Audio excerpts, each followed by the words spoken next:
Hey guys, I just ate a snack. Guess what it was? It was my colleagues. Just kidding. I mean, I work in podcasting. There is no reason for me to have to eat my colleagues as of right now. Because the thing is, I also work on a true crime show.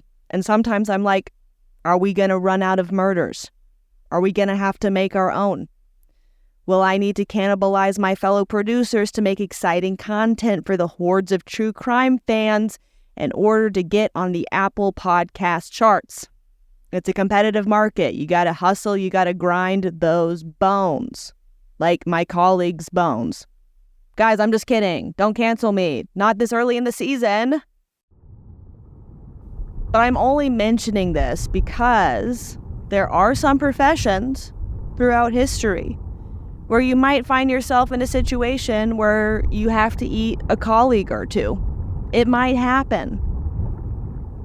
Specifically, one profession where this happened was whaling. And I don't mean whaling like a banshee after drinking a bottle of wine because a guy named Kevin ghosted you. I mean being a person who goes out into the ocean and hunts and kills whales. Beautiful, innocent whales with a harpoon.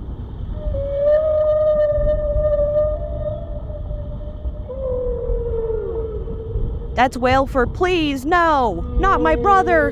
Jonathan, no! I just think that would be funny if, there was a whale out there named Jonathan. That would be, because they're a big, majestic creature. But he's like, yeah, you can just call me John.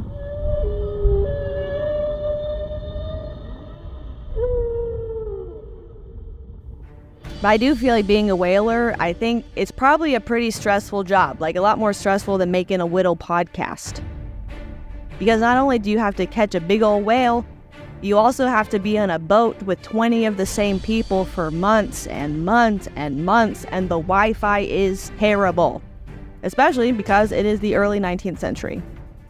And the thing about eating your crewmates, not only was this a thing that happened from time to time, it was also socially acceptable. Because when you're on a boat, far out from land, anything can happen.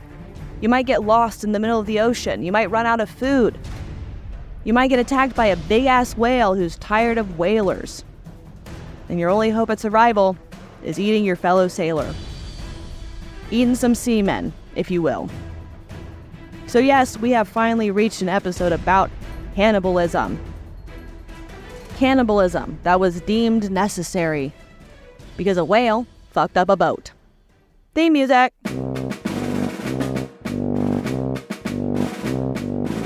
This is American Filth, and I'm your host, Gabby Watts. Every week, I tell you a filthy story from American history. Today's episode, Sea Snack. Nom nom nom nom nom nom nom.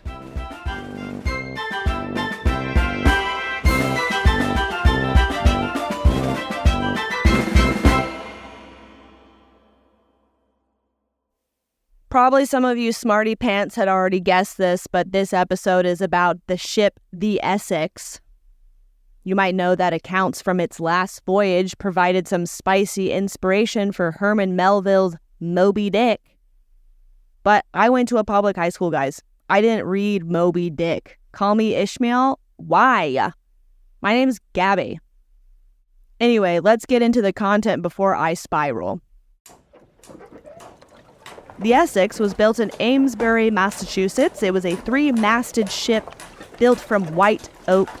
The wood was known for its strength, which is ironic in this case because it's gonna be fucked up. Originally, merchants used this ship for trade, but then it was turned into a whaling vessel. But whaling was dangerous. While the ship itself was large, it had to be outfitted with smaller boats. Once a crew spotted a whale, they would hop into the smaller boats and chase the mammal down. Ropes connected the harpoons to the boat. Then when the men had tied the whale down, they would kill it with a lance before towing it back to the main ship. Blubber and oil, baby, it makes the world go round. The Essex was at first known as a lucky vessel. By the time of the adventure I'm talking about today, the ship was about 20 years old, and it had made many successful and profitable voyages. The 87-foot-long vessel was set to sail on August 12, 1819. It carried 21 men, including first-time captain George Pollard Jr. Also heading on what was supposed to be a 2.5 to 3 year voyage was first mate Owen Chase, second mate Matthew Joy, and Pollard's cousin Owen Coffin. Coffin was about 10 years younger than Pollard, and Pollard had promised Coffin's mom that he would keep him safe. Foreshadowing. The plan was to leave Nantucket and head to the South Pacific Ocean. But the sea had other plans for these guys. Off the bat, they were hit with some bad luck, literally. 2 days into the trip, a storm knocked the Essex on its side and the ship got damaged. One of the sails was broken and 2 whaleboats were missing. Pollard was like, "Yo, we should head back. I'm not feeling too good about this trip." His first mate Chase was like, "Nah, we're good. I think we should keep going." Pollard was like, "Fine, we'll keep going." The ship was able to sail to Cape Horn in a few weeks, but the waters around the tip of South America were pretty fished out. So off they went again. No whales for the Essex. Finally, 2 months later, the ship spotted their first whale south of Rio de Janeiro. And yada yada yada, more traveling was done until they entered the South Pacific in January 1820. The Essex reached the waters of Peru. It was only then that they finally started catching the big game. The crew caught and killed 10 whales. Then in late May, Pollard decided to head into deeper waters because that had proven lucrative for other whalers. They stopped at a little town in Ecuador in September 1820 to prepare. At that point, one of the dudes ditched the crew while they were there, so they ended up being one man short. But whatever, it's just one guy. What could go wrong? The Essex then headed to Hood Island in the Galapagos, where they repaired a leak and restocked. And I guess because they were bored or whatever, they caught 200 tortoises. R.I.P. tortoises. In October 1820, the men arrived at Charles Island. There, they collected even more tortoises because 200, sometimes that's just not enough tortoises. And then one of the crew members, as a practical joke, set a small fire on the island. And it turns out that that small fire would wipe through the entire island. It even caused the dudes themselves to turn tail and run. Even years later, it remained a charred version of what it once was. But you guys know, boys will be boys, and boys will ruin an entire ecosystem. But back to the story. The ship then left the safety of the Galapagos Islands, and this is where the thing started going wayside. It's November 1820, and the crew spotted a whale on the horizon. Some of the crew members jumped into the whaling boats to go catch the whale. But 23-year-old Chase, remember the first mate, stayed aboard the Essex. And while he was just milling about, he spotted some craziness in the distance. He was peering off over the ship like, what the heck is that? And then he suddenly realized that it was an enormous sperm whale making a beeline for the ship. Now, a big-ass whale coming to attack your boat out in the middle of nowhere, that's a big oh shit moment. Chase guesstimated that the whale swam towards them about 3 knots before smashing into the ship head-on with, quote, such an appalling and tremendous jar as nearly threw us all on our faces. And now sperm whales are normally big scaredy cats, but for some reason, this whale was not. And some people think the reason that the whale attacked is because the hammering that they were doing on the ship sounded very similar to the clicks that other male whales make. And so this whale might have been like, oh no, there's another guy in my territory, I gotta go beat the shit out of him. Whatever it was, the whale wasn't having it. The whale hit the ship a second time, taking no mercy. The crew that was still on board dropped the additional whaling boats and tried to fill them up with navigational tools and bread and water. By the time that Pollard and the other whaling boats got back to the Essex, it was nothing but a shipwreck. And now, he and his crew are stranded almost 2,000 miles out to sea. and there are not enough rations for them to survive. After the break, the real filth comes in. BRB. And we're back, just in time for things to turn from bad to worse. Also, I feel like it's only fair to warn you up front, this is where things start getting really gritty, like really gritty. So, if you need to, probably don't eat during this part. It's kind of gross, unless you're a freak like me. So anyway, the Essex is destroyed. There are 3 whaling boats left filled with 20 men, and each of these boats were only 20 feet long. All the dudes are freaked. Pollard is scared as heck. At this point, they got to make some decisions. Pollard wanted to head for what he believed was the closest land, the Marquesas and Society Islands. But the rest of the crew was like, cannibals live there? I don't want to go there. Which, LOL, is going to be very ironic. They're like, if we want to survive, we should head south with hope that the winds will move our little boats along. Or maybe another whaling ship will see us. And the thing is, those islands that the crew was so afraid of going to, supposedly had traders traveling to them without any issue. All 10 fingers and toes intact. Promise no missing legs. So instead of going there to land, they started heading south. And to no surprise, it fucking sucked. The salt water ruined the bread. They had nothing to drink. They were stuck in the sun. I mean, you think falling asleep at the beach with no sunscreen is bad? They were just out in the sun on a boat. Crispy. And then if that wasn't bad enough, Pollard's ship got attacked again. People aren't 100% sure, but it's assumed that it was a killer whale this time. If so, that leaves the score whales 2, humans 0. I can hear the thunderous applause from the depths of the ocean. Yes!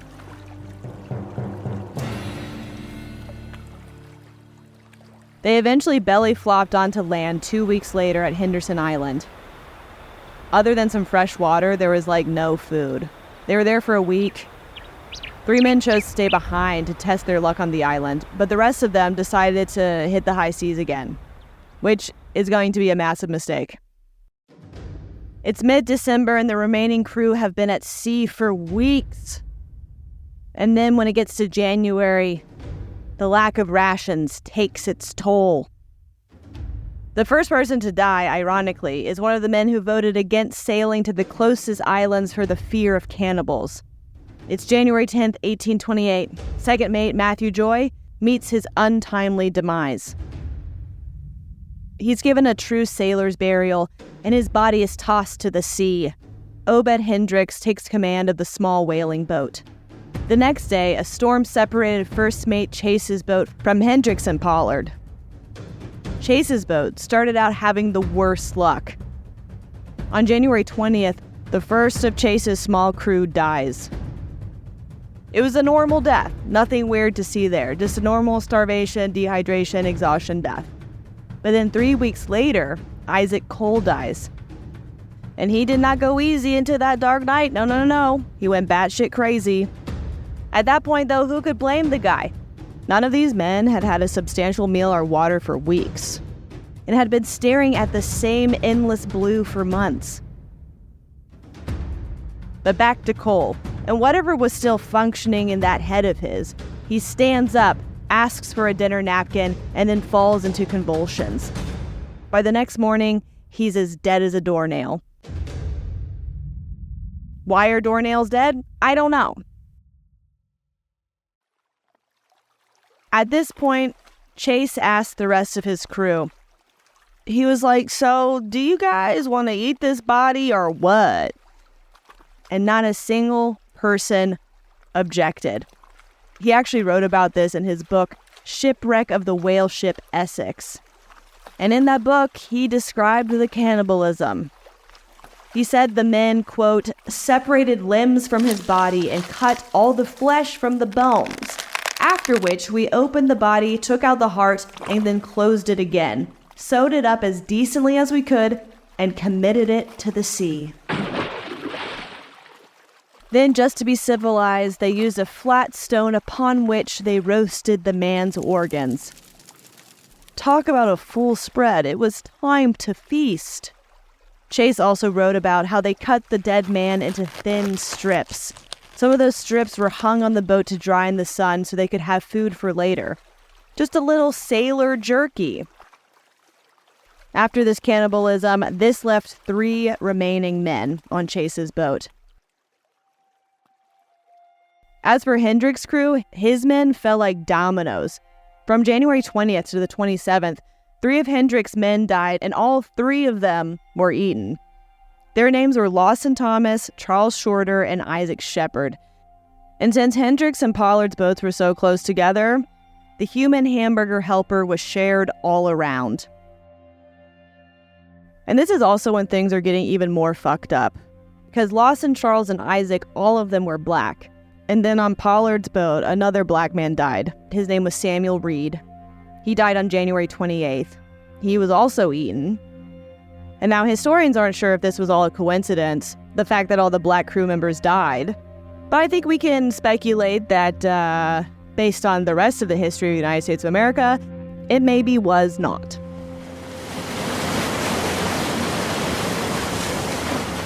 As if eating your shipmates wasn't bad enough, another storm came through the next day and sent Hendrick's boat one way and Pollard's the other. Now each whaling ship was left to fend for itself. There were 4 men left on Pollard's boat, but the men decided if they didn't eat, they would die. It's been 9 weeks since the Essex took a nosedive into the sea with the help of the whale. And it was teenager Charles Ramsdale who suggested that they do the custom of the sea. Now, this was an old sea custom that dated back to the first half of the 17th century.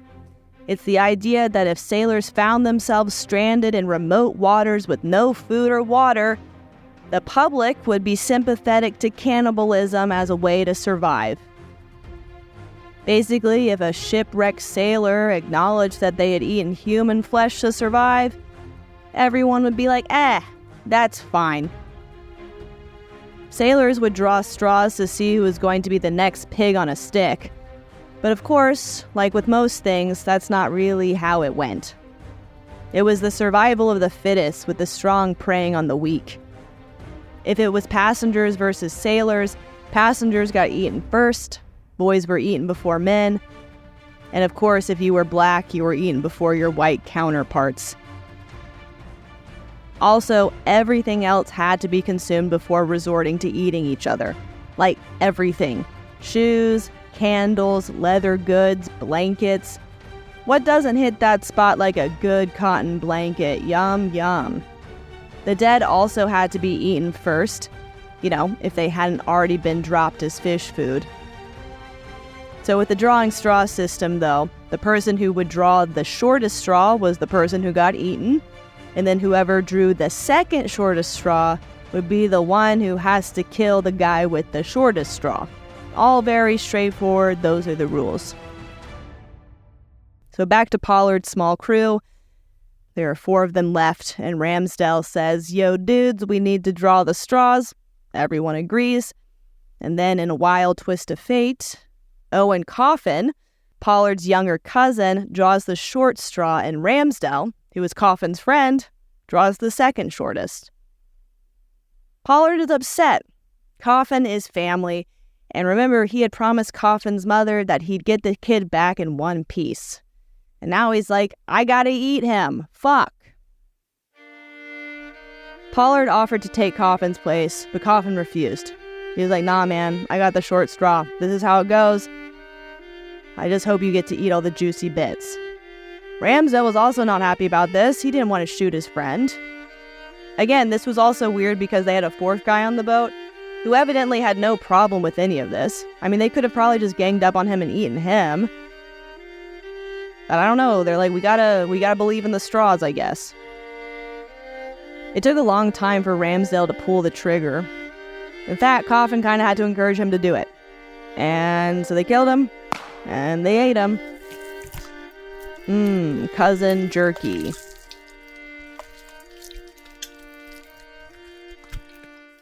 As for the other sailor who was with Pollard's small crew, He died and was eaten 5 days later. By this time, 300 miles separated Chase and Pollard's boat, and Pollard is faring way worse. Now there's only him and Ramsdell. Not a great thought. And they're so hungry that they're trying to break up their crewmates' bones to get to their marrow. Now it's almost the end of February.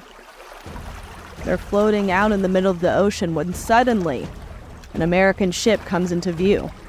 It's called the Dauphin. The crew on the boat spot him and Ramsdell, but they were so far gone at this point that they're like, "No, we don't like this. We want to be left out to sea. Leave us alone. Who are these devils?" When the crew members of the Dauphin picked them up, Pollard and Ramsdell stuffed their pockets with their dead crewmates' bones, and it's said that the delirious men were seen sucking the bones of their dead messmates, which with they were loath to part. So Pollard and Ramsdell had been saved. A week earlier, after 89 days at sea, Chase's crew was spotted by the English ship the Indian, and his 3 crew members were rescued. So, as of now, from the 20 men that were on the Essex, 5 of them have survived the unforgiving seas. The 2 mini-crews were reunited in Valparaiso, Chile. Once they were there, the Australian ship Surrey was sent to see if the 3 guys who had stayed on that island were alive. And lo and behold, all 3 dudes had made it. Unlike their counterparts, they'd been cooking up shellfish and bird eggs. On April 9th, 1821, they were officially rescued. I'm sure the others were feeling some sort of way about that. Oh, you didn't have to eat your fellow crewmates? Okay, fine. But what about Hendrick's boat? The guy who took over after second mate Joy died? Well, no one really knows. A third boat was found years later on Ducie Island, with 3 skeletons. However, no one knows for sure if it was Hendrick's boat. It's never been proven. When the remaining crew made it back to Nantucket, pretty much everyone forgave them. Oh, you had to eat our friends and family to survive? Cool. No, I totally understand it. I support you. That's fine. Remember, it's the custom of the sea. It's a get-out-of-jail-free card. But the one person who wasn't getting high fives for being back, it was Pollard. Because Pollard, they saw him in a different way. Because Pollard, he ate his cousin, and apparently that's too far. This was viewed as gastronomic incest, and it was totally inappropriate. I love rules. This is crazy. Anyway, I'm sure none of them really felt great about eating people.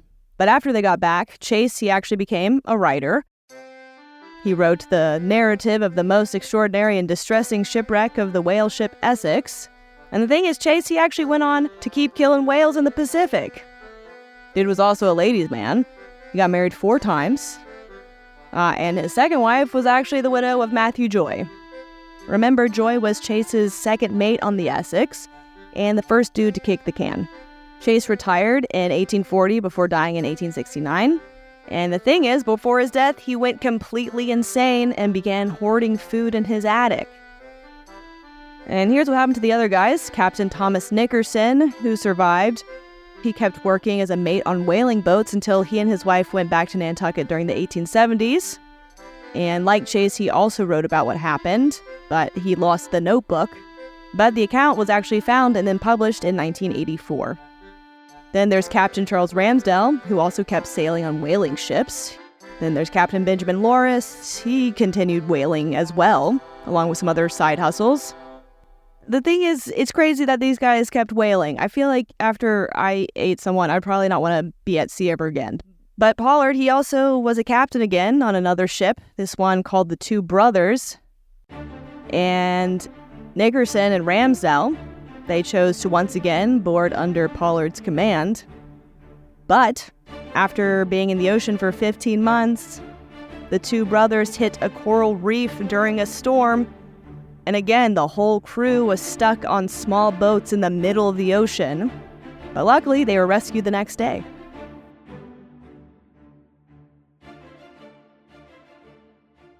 After the wreck of the Two Brothers, Pollard's career tanked. He was considered bad luck and never went whaling again. He did one more voyage in the merchant service, but then was like, meh, I'm good. and then he just stayed in Nantucket to work as a grocer for a few years, and then a constable for 13 years. People seemed to like him despite his bad luck. He was married for more than 50 years and then died in 1870. However, the Essex, obviously, that stayed with him. Pollard would spend every anniversary of the Essex wreck in his room fasting in honor of his dead crew.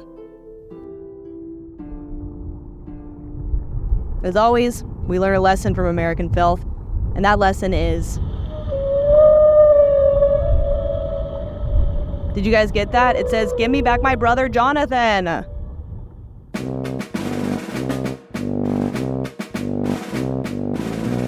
American Filth is a production of School of Humans and iHeart Podcast. This episode was hosted and sound designed by me, Gabby Watts, and written by Miranda Hawkins. The theme song is by me and Jesse Neiswanger. Our senior producer is Amelia Brock, and our executive producers are Virginia Prescott, Brandon Barr, and Elsie Crowley. You can follow the show on Instagram at American Filth Pod, and be sure to subscribe and review wherever you listen to your podcast, and I hope you don't get so hungry that you have to eat people. Bye!